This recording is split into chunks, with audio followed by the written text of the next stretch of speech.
Graças a Deus. Graças a Deus. Louvado seja o Senhor. Aleluia. Glória a Deus. Queridos, quero trazer algo ao teu coração. Hoje eu quero falar entrando no santuário. E nós vamos ler o Salmo de número 73. 73, nós vamos ler o Salmo na Nova Almeida atualizada. E nós vamos ler o verso o 13 ao 17, tá? Entrando no santuário, Salmo de número 73, o verso 13 ao 17. Amém? Está escrito assim, olha: com certeza foi inútil conservar puro o meu coração e lavar as minhas mãos na inocência, pois o dia inteiro sou afligido e cada manhã sou castigado. Se eu tivesse pensado em falar tais palavras, já aí teria traído a geração de teus filhos, ó Deus. Em só refletir para compreender isso, achei que a tarefa era pesada demais para mim, até que entrei no santuário de Deus e descobri qual era o fim deles. Amém? Graças a Deus. Graças a Deus. Queridos, o livro de Salmos Salmos significa louvores. Tá? E tem uma ideia de adoração. Salmo significa louvores com uma ideia de adoração e gratidão a Deus, tá? Que são os principais atos de adoração. Tá? Então, muitos dos salmos têm títulos, e esses títulos podem incluir instruções litúrgicas, notas históricas e possivelmente menções à identidade do autor.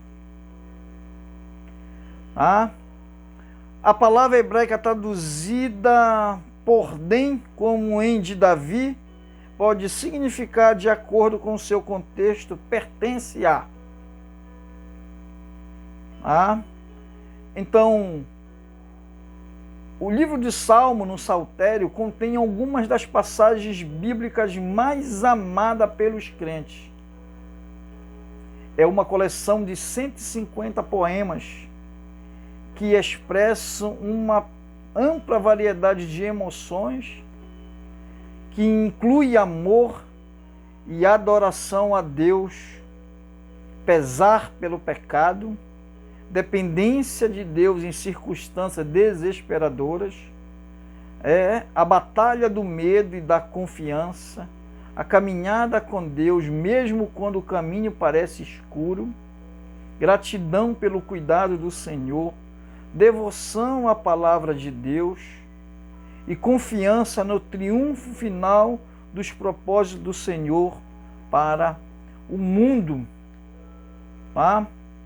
Então, nós temos aí algumas características desse livro tão importante no Saltério, tão importante para o povo de Deus, tão importante para a igreja do Senhor, tão importante como fonte de estudo, fonte de revelação da palavra de Deus aos nossos corações. Alguns salmos não têm autoria, não têm identificação. A maioria dos salmos são salmos de Davi, alguns salmos de Moisés, alguns salmos de Corá, alguns salmos de Asaf, como esse que nós acabamos de ler.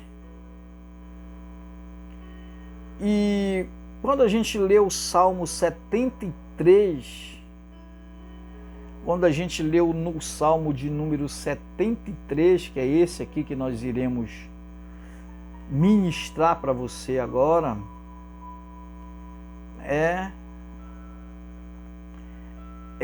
a partir do versículo 13, a partir do verso 13 ao verso 17,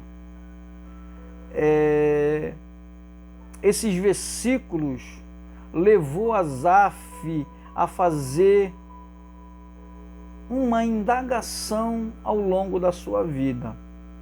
Ou seja, o homem, ele pode fazer algumas indagações ao curso da sua vida, como Asaf fez. Aqui nesse verso 13 ao verso 17, Asaf fez uma indagação. Qual é o sentido da vida? Qual é o sentido da vida? Essa foi a indagação que talvez Asaf, ou talvez algum de nós, possa fazer algum dia. Uns dizem, o sentido da vida é para frente. Outros dizem, seu amor não teria sentido.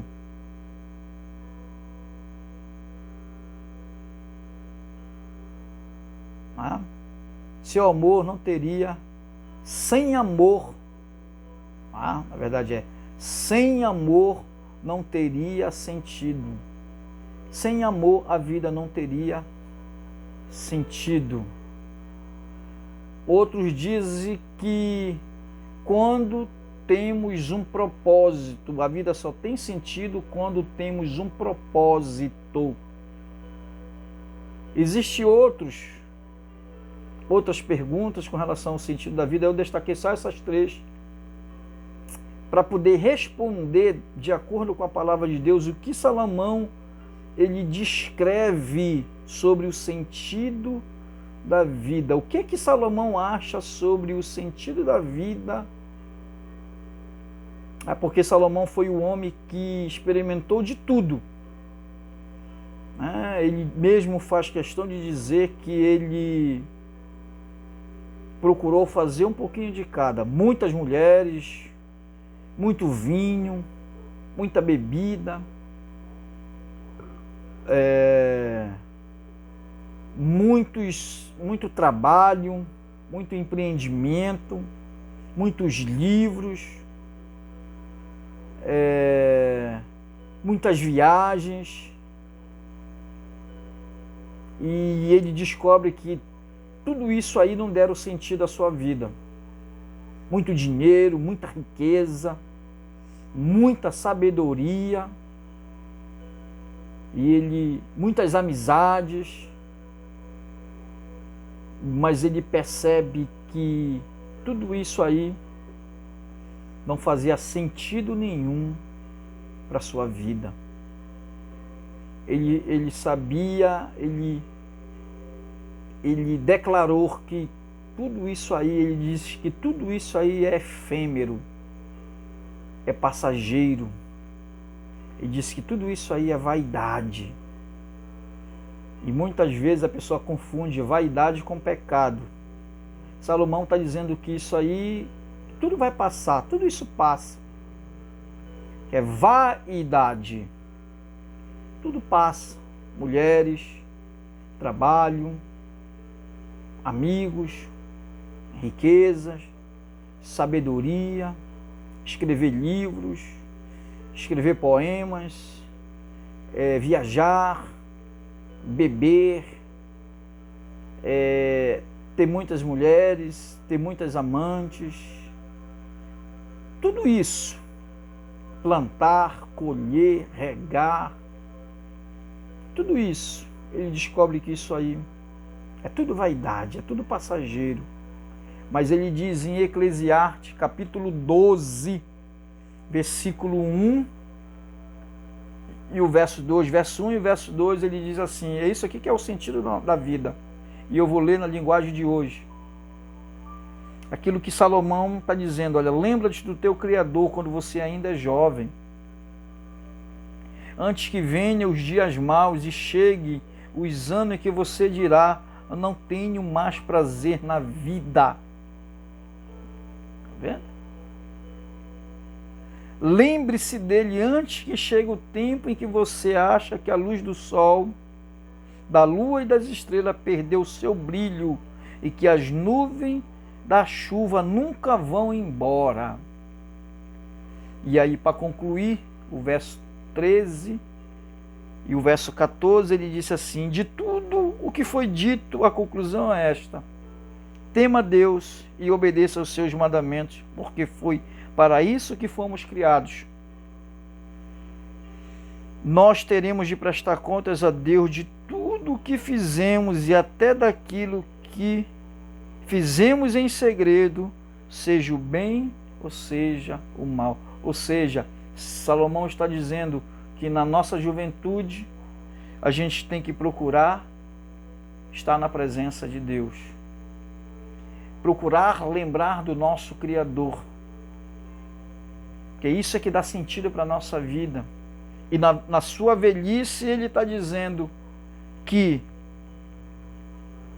a conclusão de tudo isso que ele diz, temer a Deus e obedecer seus mandamentos. Quem está falando é o homem mais sábio da história, mais sábio que existiu.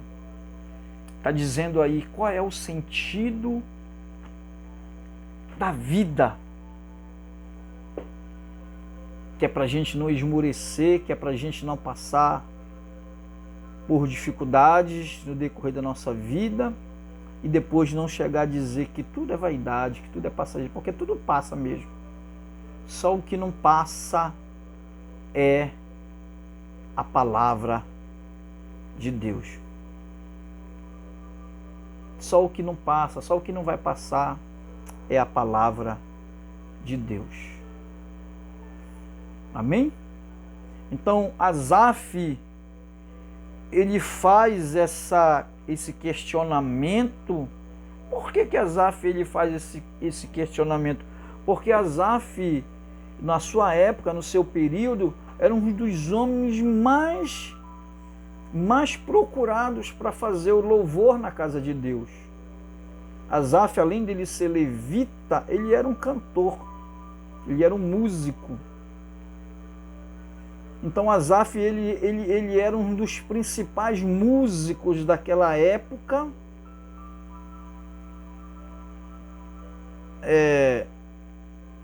que Salomão tinha,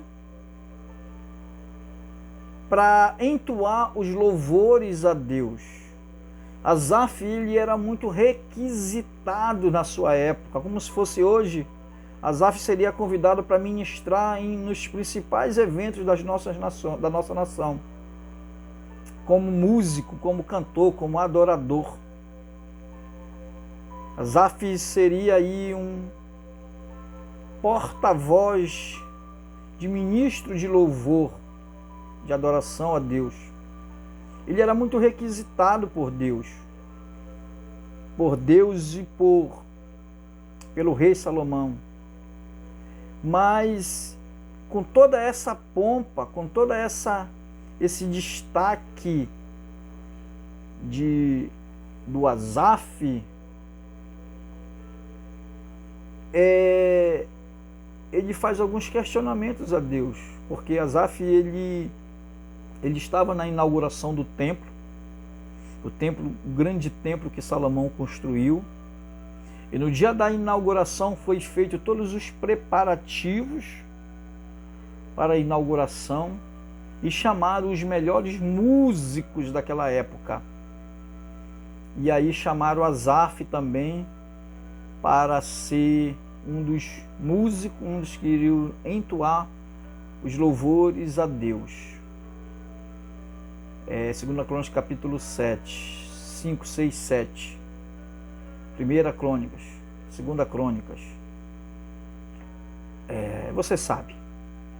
E aí a Bíblia diz que quando os ministros, os músicos começaram a louvar a Deus, A Bíblia diz que a Shekinah, a glória de Deus, encheu o templo, que a presença de Deus foi tão forte, tão maravilhosa, tão cheia de graça ali naquele momento do templo, que a Bíblia diz que os sacerdotes não conseguiam ficar de pé, os músicos, tamanha glória que envolveu o templo naquele dia, grande dia da inauguração, depois da oração, depois da consagração que Salomão tinha feito, consagrando e pedindo as bênçãos de Deus sobre o santuário,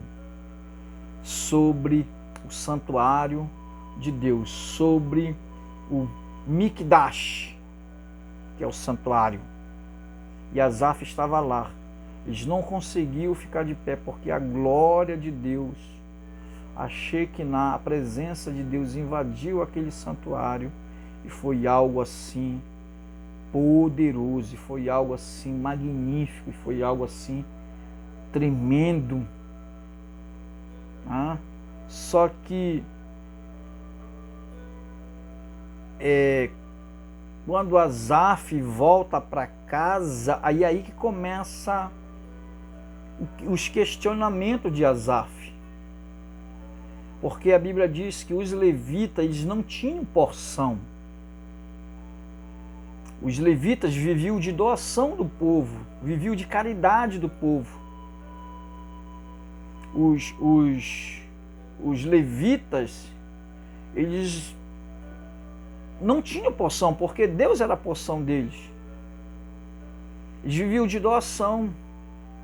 Diferente dos sacerdotes que tinham suas casas, tinham suas famílias, eles tinham uma casa boa, eles tinham uma família estruturada, eles tinham dinheiro, muitos dos sacerdotes eram ricos, muitos dos sacerdotes eram prósperos, abençoados, mas alguns levitas viviam uma situação difícil, viviam uma situação precária dentro do seu lar, dentro da sua casa. Por isso a indagação: qual o sentido da vida? Asaf vivia esse questionamento quase que todos os dias. Ele mesmo dá testemunho disso. Eu sou afligido todos os dias. Asaf está passando uma luta terrível dentro do seu lar, um conflito dentro da sua casa. Uma luta interna, uma luta constante. Porque ele olha para as pessoas estão prósperas, são abençoadas. Asaf olha para alguns músicos da sua época, eles têm iPhone, eles têm carrões, eles têm casa, eles estão vivendo bem. Ele olha para as outras pessoas que não servem a Deus, elas estão bem financeiramente, são prósperas, são abençoadas. Para eles não tem dificuldades, para eles não tem problemas, mas Asaf está vivendo um dilema muito grande dentro da sua vida, dentro da sua família, dentro da sua casa, dentro do seu lar, se questionando, se perguntando o que adianta servir a Deus, do que vale servir a Deus. Ele começa a fazer essas indagações, ele começa a se perguntar, a se questionar sobre certas coisas, porque parece que na visão de Asaf, Deus é injusto para com ele. Deus abençoa todo mundo e não abençoa ele, ele continua na mesma situação. Mas cada dia parece que vai piorando a situação de Asaf. Cada dia parece que a dor, o sofrimento vai aumentando. E ele se questiona. E ele faz esses questionamentos.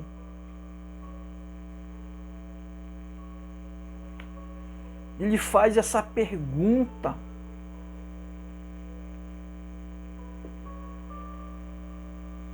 para ele mesmo.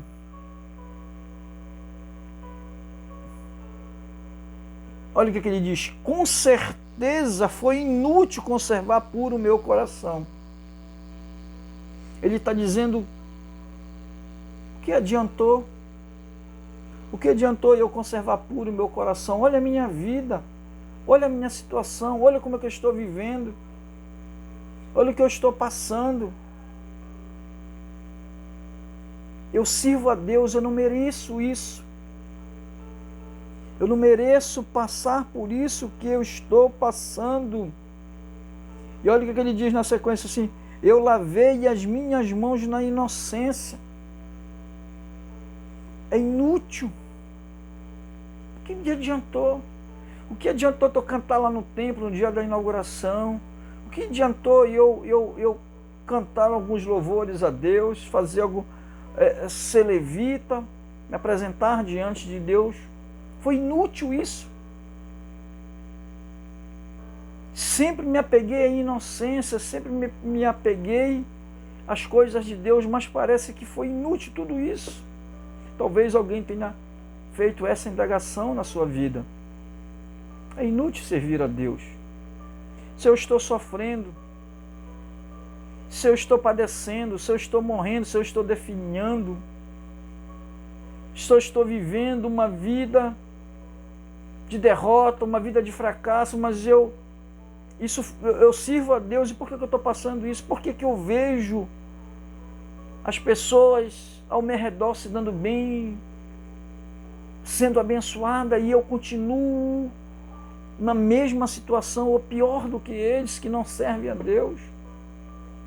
Eu que tenho purificado, lavado as minhas mãos na inocência. E aí olha o que ele diz: o dia todo, dia inteiro eu sou afligido. O dia inteiro eu sou afligido e cada manhã sou castigado. Ele está dizendo: os dias se passam, os dias se vão, a história não muda, a história continua. É sofrimento em cima de sofrimento, é dor em cima de dor. O que adiantou eu servir a Deus? O que adianta eu servir a Deus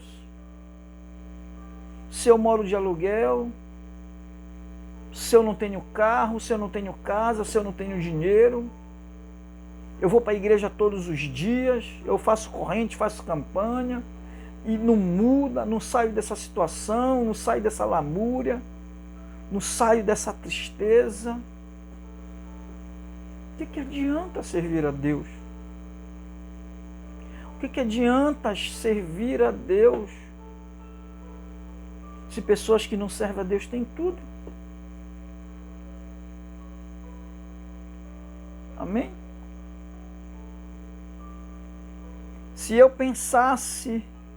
tivesse pensado em falar tais palavras, já teria atraído a geração de teus filhos. Oh Deus, Asaf está dizendo assim: Senhor, eu recebi tantas informações dos meus pais, do que o Senhor fez no passado na vida daqueles que te serviram, como você abriu o mar, como as muralhas de Jericó foram derrubadas, como você fez os sinais, as 10 pragas no Egito, como você fez grandes coisas, venceu grandes batalhas, grandes exércitos, grandes reis. Grandes coisas o Senhor fez por esse povo. E eu não quero trair essa geração. Eu não quero ser desleal com essa geração. Por quê? Porque eu tenho informações que o Senhor fez grandes coisas na vida delas. Então por que o Senhor não faz na minha vida também?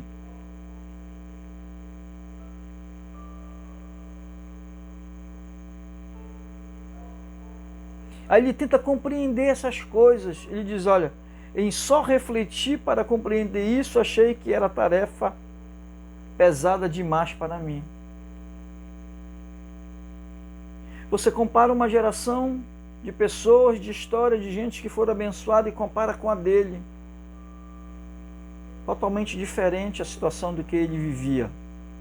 totalmente diferente do que ele estava passando, daquilo que foi transmitido para ele, de um Deus que abençoa, de um Deus que prospera, de um Deus que muda, de um Deus que sara, de um Deus que... E agora Asaf está nesse dilema, nessa situação difícil. Era difícil compreender isso na mente dele, que realmente isso aí é difícil. Isso é difícil mesmo, a gente compreender isso. Né? Porque Deus trabalha de forma diferente na vida de cada ser humano. Deus trabalha de forma diferente porque Ele é uniforme, Ele trabalha diferente na vida de cada pessoa, independente se serve a Deus ou não. Independente se serve a Deus ou não. O que adianta fazermos esses questionamentos na nossa vida? O que adianta a gente contender com Deus, já dizia Jó. O que adianta a gente colocar em palavras aquilo que a gente pensa e aquilo que a gente acha? A gente não compreende Deus. A gente não entende o agir de Deus. Por isso que Ele é Deus.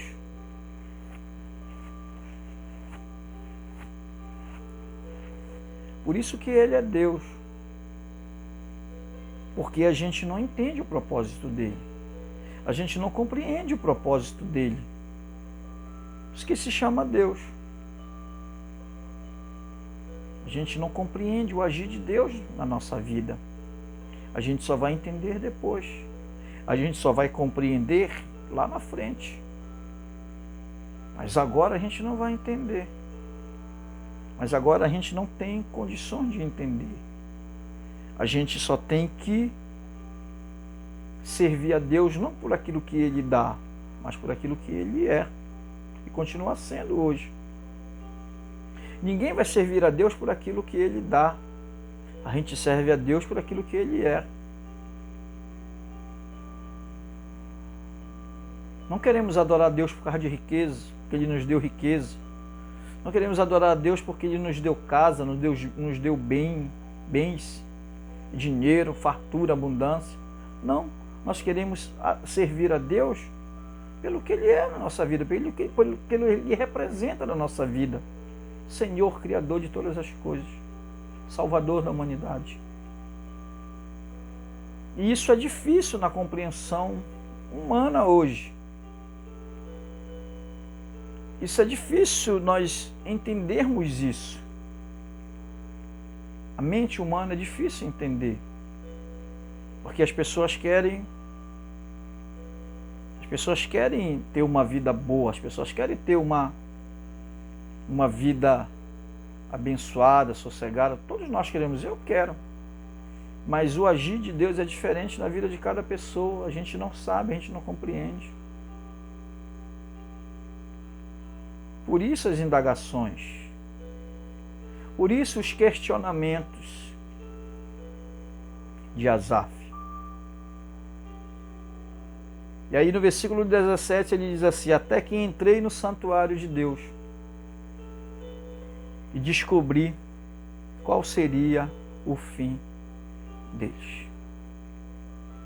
A resposta de Asaf, que graças a Deus ele não desistiu, ele não se entregou, graças a Deus ele continuou a jornada da sua vida, servindo a Deus.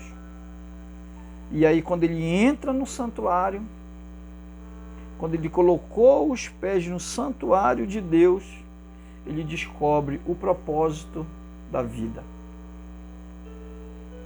Ele descobre, ele tem todas as respostas para as suas perguntas, para as suas indagações. Por quê? Porque é na igreja é onde nós vamos ter a resposta, no santuário. O lugar do milagre, o lugar da bênção, vem pela fé. A fé vem pelo ouvir e ouvir vem pela palavra de Deus quando entramos no santuário. A fé vem pelo ouvir. Quando Asaf ouviu a ministração, trazendo para os dias de hoje, quando Asaf ouviu a ministração da palavra de Deus, ele entende todas as coisas, ele compreende todas as coisas. Você acha que é difícil uma pessoa numa cadeira de roda, num leito de hospital, que adora a Deus, está adorando a Deus enquanto eu estou aqui são, numa casa, andando, trabalhando? Enquanto aquelas pessoas que estão presas, enquanto aquelas pessoas que estão passando por situações difíceis. Asaf entende quando ele entra no santuário. Quer resposta de Deus para a tua vida? Entra no santuário, para a igreja, para a casa de Deus. Santuário quer dizer que foi separado por Deus. Santuário quer dizer que é santo. A igreja, o local que nós frequentamos hoje é um local santo, é um local separado por Deus. Hoje se chama eclésia, a igreja, a congregação. É santo. A igreja é santa, é separada por Deus. E o que faz de um local ser santo?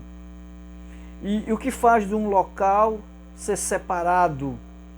E o que faz desse santuário ele ser santo, ele ser separado?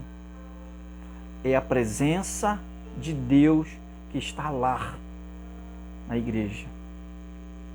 É a presença de Deus. É quando Deus se manifesta na vida das pessoas. É quando Deus usa o pregador, usa o pastor, na palavra profética, na palavra dirigida, na palavra ministrada, no ensinamento da palavra de Deus, que aí o esclarecimento, a revelação vai chegar até você. A revelação da palavra. E Deus estabeleceu na terra um santuário. Hoje as igrejas, não importa o ministério, não importa a placa de denominação, Deus estabeleceu um santuário na terra. Hoje são as igrejas. Naquele tempo era o tabernáculo, aonde o povo ia para adorar a Deus, para servir a Deus, apresentar suas ofertas, seus sacrifícios e para receber de Deus a graça, o perdão, o amor e a revelação de sua palavra. Amém? Quer milagres? Quer resposta? Entra no santuário. Entra no santuário de Deus. Vem comigo entrar no santuário. Entrar no santuário